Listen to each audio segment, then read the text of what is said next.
அத்தனை செல்வமும் உன்னிடத்தில் நான் பிச்சைக்கு செல்வது எவ்விடத்தில் வெறும் பாத்திரம் உள்ளது என்னிடத்தில் அதன் சூத்திரமோ அது உன்னிடத்தில் ஒரு முறையா இருமுறையா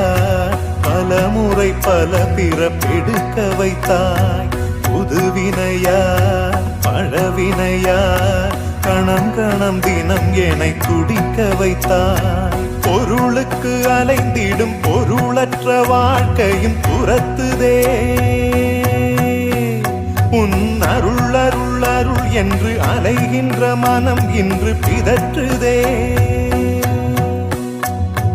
அருள் விழியால் நோக்குவாய் மலர்பதத்தால் தாங்குவாய் உன் திருக்கரம் என்னை அரவணைக்குனதருள் பெற